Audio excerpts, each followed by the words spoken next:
O Ministério Público Federal alerta para atitudes proibidas durante o período de pré-campanha eleitoral. Mais detalhes com Bárbara Falcão.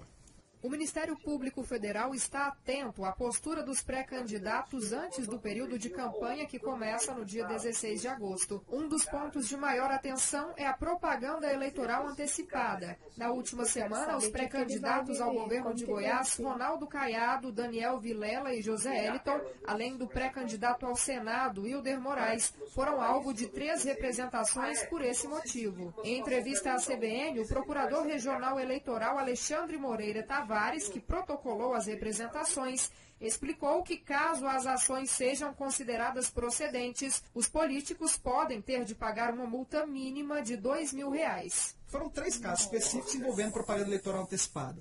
Num caso, foi realmente um pedido explícito de voto, houve num discurso um pedido explícito que viola a legislação eleitoral, e nos outros 2 casos, por se tratarem de propagandas que envolveriam gastos de recursos. O TSE está rediscutindo essa matéria e, no entendimento do Ministério Público, essas propagandas estariam violando a legislação eleitoral por serem próprias da fase de campanha e não agora da fase de pré-campanha. Outros assuntos destacados pelo procurador Alexandre Tavares foram a campanha eleitoral na internet e também as pesquisas eleitorais, que sempre devem ser registradas no TSE. No caso de divulgação de pesquisa fraudulenta, pode chegar até a configurar crime.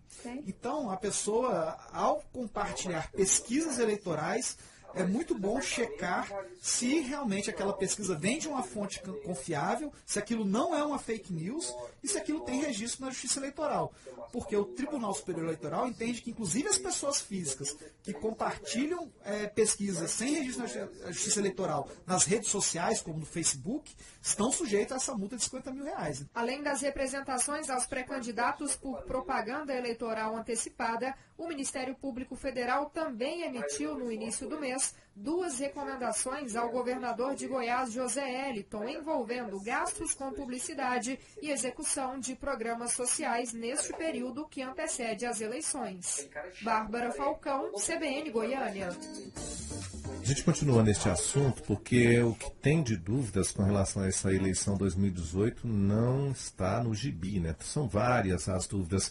Aliás, o que pode ou não pode ser feito durante as eleições? Esse é o tema de uma palestra que vai acontecer hoje na Câmara Municipal de Goiânia, sobre as novas resoluções do Tribunal Superior Eleitoral.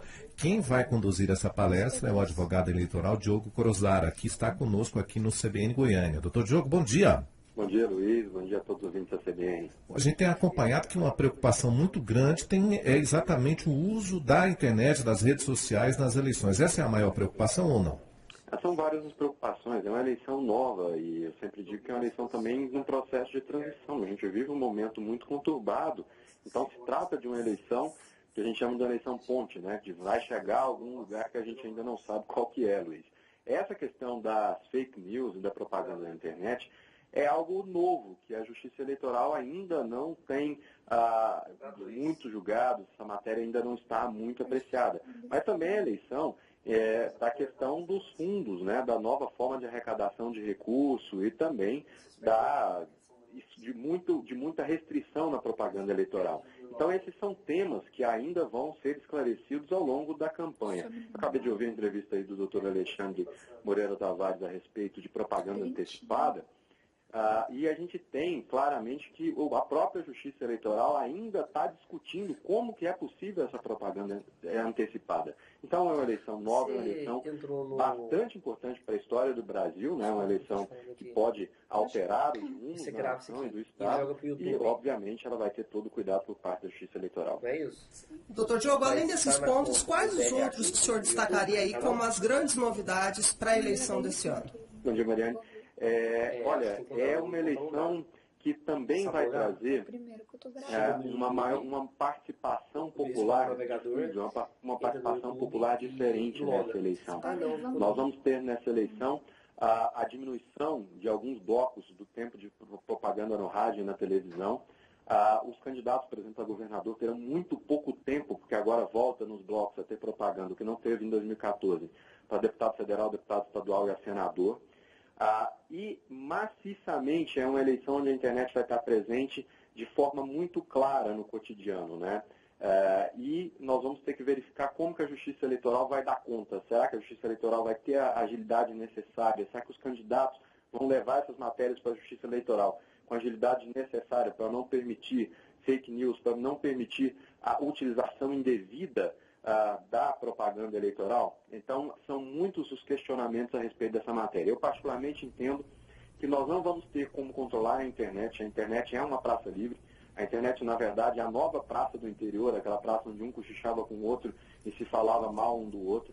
Então, não vai ter como se ter esse controle por parte da Justiça Eleitoral. Isso deve mudar completamente o cenário, né? Eu acho que a cada eleição a gente tem experimentado isso, tem visto isso, que o ambiente internet tem feito movimentações diferentes nesse caso de eleições. E quando você pega as eleições do exterior, quando você pega a última eleição norte-americana e a eleição francesa, você também tem isso de forma muito clara. Elas foram preponderantes no resultado eleitoral.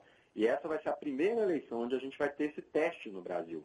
E aí você começa a ter uma série de discussão. Esse ano nós temos a possibilidade dos impulsionamentos, ou seja, da propaganda paga na internet através de impulsionamento de rede social, que é algo que nós não tínhamos nem em 2014 nem em 2016. Então, ali quando você abrir seu Facebook, seu Instagram, seu Twitter, pode ter certeza que os primeiros posts que você vai ver são posts patrocinados por candidatos. E isso vai ser legal, é permitido pela legislação eleitoral a partir dessa eleição de 2018.